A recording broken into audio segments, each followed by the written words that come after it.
peraturan di Amerika berubah dari nggak pakai masker, sekarang disarankan untuk pakai masker. Karena nggak ada lagi masker di mana-mana, saya mau bikin sendiri masker kain dari bahan bekas celana batik sama handuk. Nah, pertama itu handuknya kita lipat dua begini ya, dan terus kemudian kita bikin pattern seperti ini.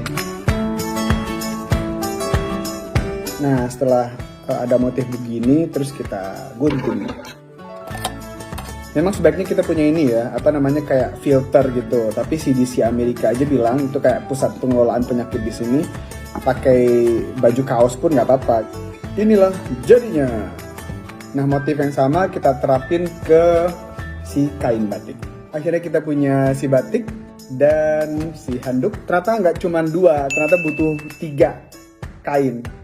Boleh satu lagi si batik lagi, tapi karena ini buat bagian dalam mulut, saya pilih yang jelek aja. Saya punya celana bekas. Oke, akhirnya kita punya batik buat bagian depan, terus handuk buat di tengah-tengahnya, dan kemudian si kain celana jelek. Si kain jelek ditaruh di atas handuk, terus kemudian dilipat seperti ini, menjahit dari sini sampai ke bawah.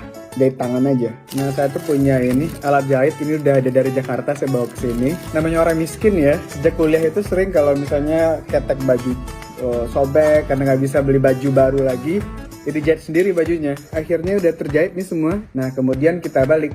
Jadinya kira-kira beginilah. Jahitan yang sama kita terapin ke si batik. Jahit itu yang bagian jeleknya, sehingga ketika dibalik nanti yang bagusnya. Ini udah kejahit semua. Si biru bagian yang cakepnya ini ditempel sama batik juga bagian cakepnya, bukan bagian yang pudar ya.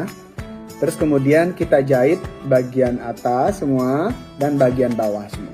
Saya bukan penjahit profesional, tapi karena terdesak ya dipaksain aja. Ini kan masuk, habis itu udah keluarin aja. Keluar, masuk lagi. Ini dengan masuk keluar udah kayak begini nih.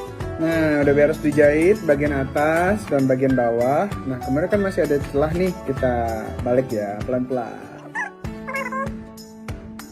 Tampak meyakinkan ya. Lumayan lah ya bentuknya ya.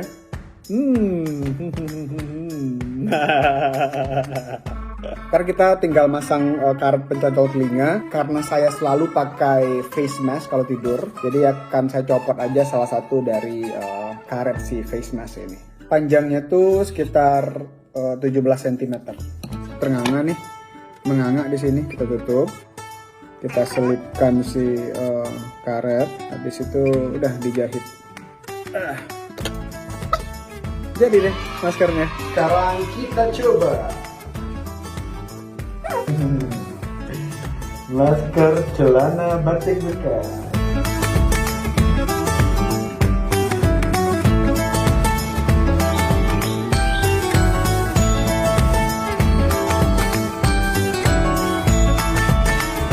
Nah, jadi masker ini disarankan dipakai kalau kita mau pergi belanja ke supermarket atau mau ke apotek. Jadi bukan berarti udah punya masker bebas keluar kemana-mana, bukan ya. Oke, saya belanja dulu, dadah.